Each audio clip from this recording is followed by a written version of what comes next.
So another video about handshakes from Purna. Listen to what he has to say.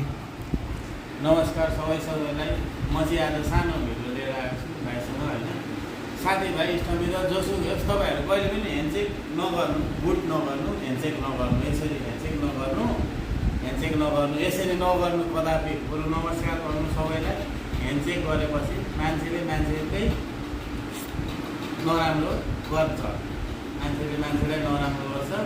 Handshake भन्दा नमस्कार ठिक छ साथीभाइ इष्टमित्र कसैले पनि नमस्कार गर्नु ह्यान्डसेक नगर्नु साथीले साथीकै गाडा हुन्छ त्यही भएर ह्यान्डसेक गर्नु राम्रो होइन आफ्नो यो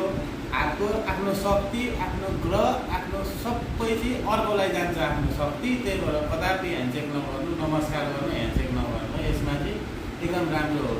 आफै सोचेर हेर्नु तपाईँ जोसँग ह्यान्डसेक गर्नुहुन्छ त्यहीसँग झगडा परिरहेको हुन्छ तपाईँको जति तपाईँ मिलान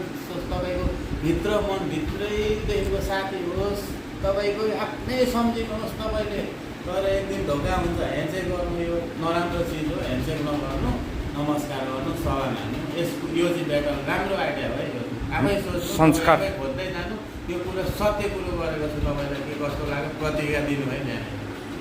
अनि हाम्रो नेताहरूलाई के भन्नु चाहनु नेताहरूलाई त अब नेपालको सब जति पनि खुल्ला भनिदिनु कङ्ग्रेसका यो शेरबहादुर देवा गोविन्द थापा माधव नेपाल केपी ओली प्रचण्ड पुष्पकमल दाल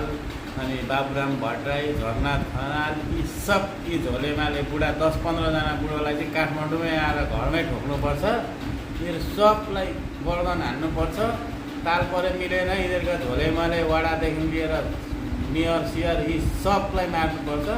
आर्मी पुलिसहरूलाई छुनु हुँदैन हाम्रो सुरक्षाको लागि बसेको नेता चाहिँ सबै मार्नुपर्छ बुढा खाएर अनि नयाँ नेपालको नयाँ 90 नेटवर्कको देश बनाउनुपर्छ है सबै नेपालीहरू मारवाडीहरूको मेजोरिटी मिल्छ कामक्ष्यादेखि काङ्गडासम्म महाराष्ट्रदेखि मङ्गलसम्म प्राचीनकालको यत्रो विशाल नेपाल यो नेपालीको एउटाले अर्काले खुट्टा तान्ने गरेर यो कारणले देश बेचेर खाएर सकेर खोला नाला सकेर यिनीहरूलाई हान्नै पर्छ है हान्नुपर्छ 90 नेटवर्क सम्पूर्ण देशप्रेमी नेपाली दाजुभाइ दिदीबहिनीहरू ओलको लागि मैले भनिदिएको तपाईँ जहाँसुकै डलरमा हुनुहुन्छ भने डलरमा नपर्नु यो हाम्रो भूमि हो हाम्रो भूमि हामी जे पनि गर्न सक्छौँ यहाँ साथी चिरेर पनि हुन्छ कि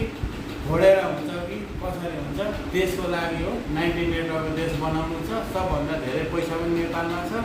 अहिले 2 करोडका नेपाली सबै बाहिर छ जति पनि नेपाली बाहिर छ पैसा भनेर रेमिडेन्स आइरहेको छ बुढाहरूले केही गरेको छैन विकास पनि छैन शिक्षामा पनि लगानी छैन रोजगारमा पनि छैन केही पनि छैन यो बुढाहरूलाई हान्नै पर्छ जातको कुरो